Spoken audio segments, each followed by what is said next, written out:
Hello everybody. Welcome back to this 1 vs 1 in StarCraft 2. I shouldn't say welcome back unless you were just watching. And if you were just watching, well then welcome back. But if not, then welcome. I am so happy to be bringing you this matchup that I found on sc2replays.net. A wonderful set. It's just a wonderful day. I am just feeling wonderful. And this is going to be Game 1 in the best of 5 series between two players, MTW DIMAGA and the player we actually just covered last time, Monchi. The Monchi we did a best of 3 series with in, against Aristio. I'm not going to say, if you haven't watched it, I won't say who won. I'm not going to say, oh, well, this is, since Monchi obviously won, this is one of the, championship brackets, or since he obviously lost, he's down the loser bracket, blah, blah, blah, blah, blah.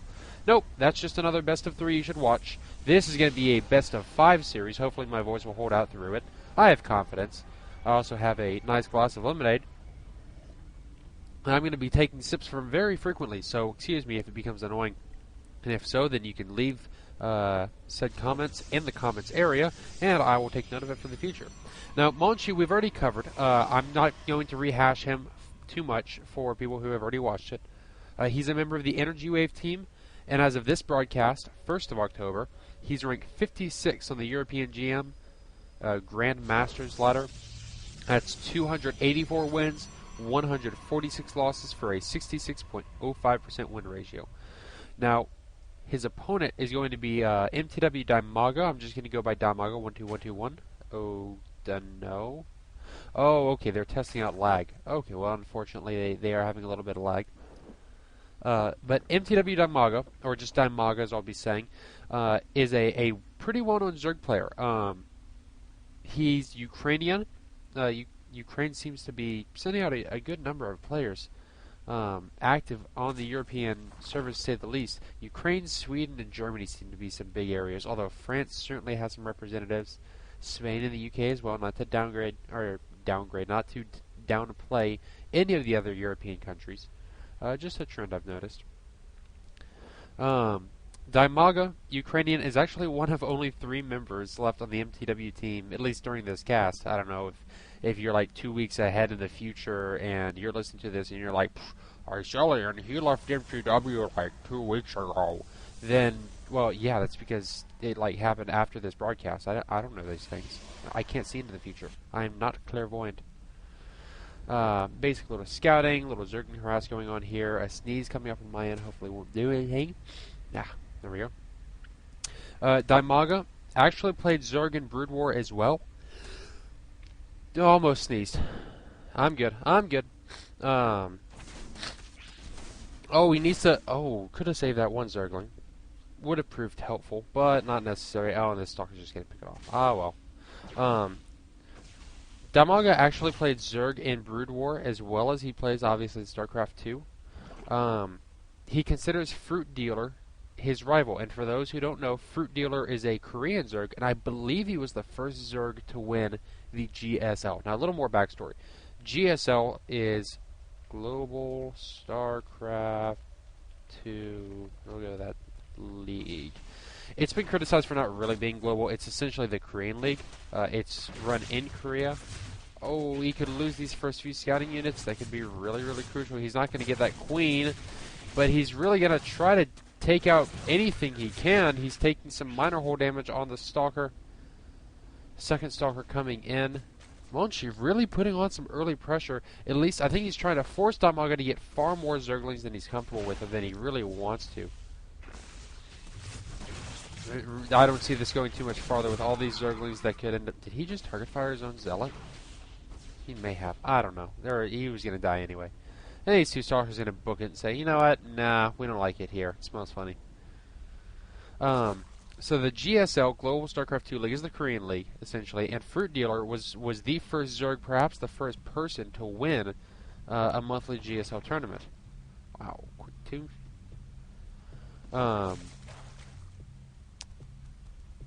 DIMAGA considers Fruit Dealer his rival. In fact, Fruit Dealer does the same. Both actually said in the North American Star League, or in their applications for the NASL the first season, they wanted to face each other. They want to play against each other because they do consider each other rivals. And unfortunately, neither one got to play because both were treated as disqualified, or they weren't able to join. Fruit Dealer had an incomplete application, and DIMAGA got his in too late. Some other notable things: DIMAGA was the first person to beat Nest-T in ZVZ in March 2011, 2-1. Nest-T is another Korean Zerg player. Oh, this is good. Getting some great... Oh, he even managed to cancel whatever that building was that I didn't see because I was looking on the other monitor to get my notes on what DIMAGA's done. You can look up into the production tab. You would have seen what it was, but it's been canceled. It's some hidden tech that he didn't want seen, and at least it's going to delay things. If nothing else, Monchi is finishing up his expansion here. Roach Warren has gone down. All these creep tumors, so good. So good, especially from this extra queen. She's like, oh hey, I've got some energy out there on some creep tumors. And just one more Zergling to scout. Love it. He's going to see this coming army. And I may have to get to DIMAGA's notables in the future. As this army moves down, Monchi's getting ready to attack behind his expand, which is always smart. Spinecrawler's going down to help defend. Roach Warren does finish. Force Fields are going to be crucial in trapping the queens. Full DPS coming in from the Zealots, and even though a good transfuse happens, both of them still do go down. That is an absolute pain to deal with, let me tell you. In fact, you don't have a choice, I'll tell you anyway. Having to remake one of these queens, missing one of these larva injects on one, he's not even remaking a queen yet. It's interesting. I guess he wants to focus a little bit more on the pressure. No, he's got the minerals for it. He's got the supply for it. There it is. Took a time getting there. I often highly prioritize Queen as a Zerg because it's one of the major advantages that you have. Right, so DIMAGA beat Nest-T, and Nest-T right now is considered the world's best Zerg, bar none. I mean, he wins. That's all there is to it. He's the only person to win 3 monthly GSLs, and GSLs are always done in monthly tournaments. He is just good. That's all there is to it. That's all there is to it. Nest-T is just good. So for DIMAGA to have beaten him in a mirror matchup, in Zerg vs. Zerg, really speaks highly of DIMAGA. He was the first person to beat him, at least in a televised match, March 2011.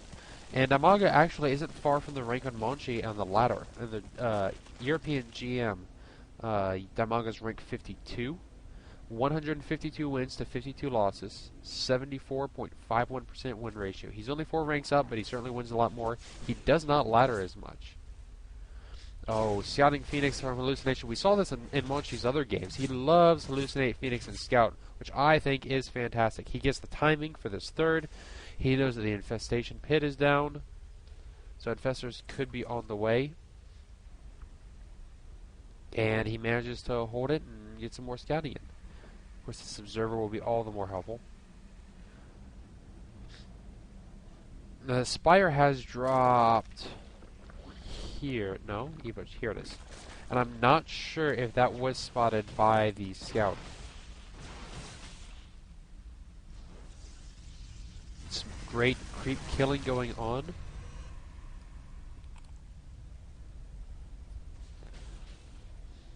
Oh, and the Overseer to spot the Observer, but I'm not sure really if he can do much since none of these units can shoot air. Now with these 2 Spine Crawlers, the static D is pretty good, but with these 2 Immortals, they've got a range of 6 now in this new patch, and they've got 55 versus armored. 55 a shot! That's armored, it's both Spine Crawlers, it's all these Roaches, it's everything except for the Zerglings. And guess what kills Zerglings pretty well? Zealots, Sentries, Stalkers. 2 more Immortals join, along with a slew of Stalkers, and Monchi's going to say, you know what, I'm feeling it, let's do it. Great force fields going down, going to trap half the army behind, and the other half going to be stuck behind. Going to go ahead and push it. Immortals blasting away. The Queen's considered armor as well. Immortals blasting away. Probably could take out that Spine Crawler relatively easy. There's some more fantastic force fields. Look at that concave. These roaches have absolutely nowhere to go. They're just going to get slaughtered while the other ones are running around here from behind helplessly. Some absolutely amazing force fields. And not too clustered up. They could have been spread out a little more, but still fantastic. All the Immortals still alive with that extra range of 6. More 14 Zerglings on the way out, but that's not going to be enough. There are just too many Zealots here, too many Stalkers, too many everything. Too much. There is just too much Protoss for this Zerg army to deal with. See the proxy pylon up here is warping in even more Stalkers. Not even bothering to make more Immortals. The Immortals are trying to be focused down. They are just ripping 10, 9, 11, 13, 5. GG, says DIMAGA, and that is going to end that game. Absolutely fantastic play by Monchi, just timing like a 4 Immortal push and some clutch force fields that really won that game out. So this is the end of game 1, and I will see you in the next game.